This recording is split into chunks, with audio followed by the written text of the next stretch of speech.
학교 같은 데서도 이제 교육청이나 이런 데서도 당사자한테 대화해서 문제 풀어보겠느냐 이런 얘기를 하거든요. 근데 그러면은 돌아오는 얘기가 학부모들이나 이런 분들이 왜요? 막 이렇게 얘기해요.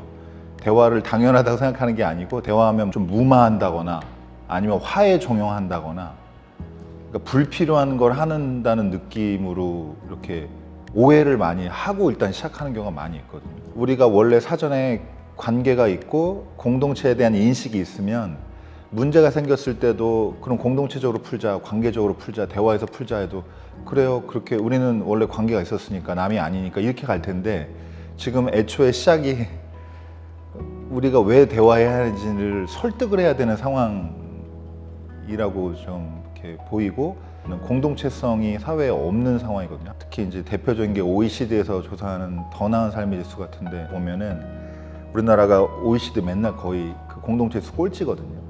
공동체에 대한 감각이 있을 때는 그 공동체를 어떻게 만들어야 되는지도 우리가 사실 이렇게 설명하지 않아도 우리가 직관적으로 뭐 어떤 그런 정보들이 우리한테 이렇게 있을 텐데 코로나나 이렇게 현대적으로 사회가 바뀌면서 지금은 사실 점점 공동체를 어떻게 이루어야 되는지를 이거를 예를 들면 연구를 해야 되는 상황이 됐거든요. 그 공동체를 만들려고 할 때도 그 공동체 어떻게 만들어야 되는지를 이제 따로 공부해야 돼요.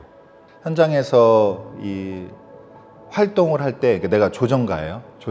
훈련받은 여러 시간 교육받고 조정할 수 있는 능력을 갖췄는데 가게 되면 그렇게 돌아오는 게 내가 하는 것 자체를 하자고 하는 것 자체를 오해한다거나 대화가 잘 안 되거나 이런 경험이 많이 있는데 그런 분한테 좀 선생님 때문에 그런 게 아니라고 얘기해 주고 싶었어요.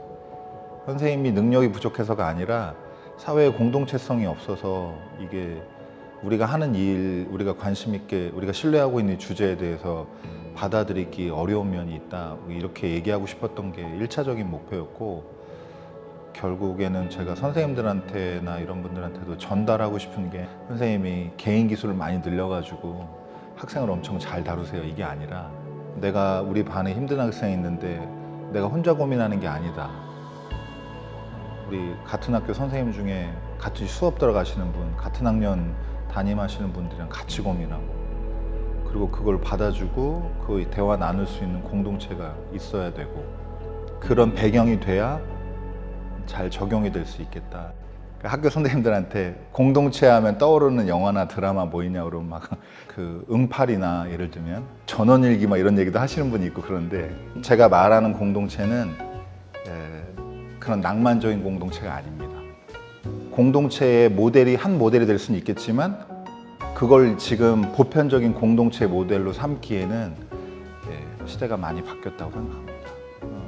같이 살고 하여튼 공간을 공유하고 이러지 않더라도 공동체, 그러니까 내가 혼자가 아니고 다른 사람이랑 연결되었다는 걸 안전하게 느낄 수 있는 공동체를 한번 찾아서 만들어서 경험하고 또 제 다음에 그런 공동체를 경험하고 싶다는 분한테도 소개할 만한 공동체 이런 거를 같이 누군가와 만들고 싶은 마음이 좀 있습니다. 네네.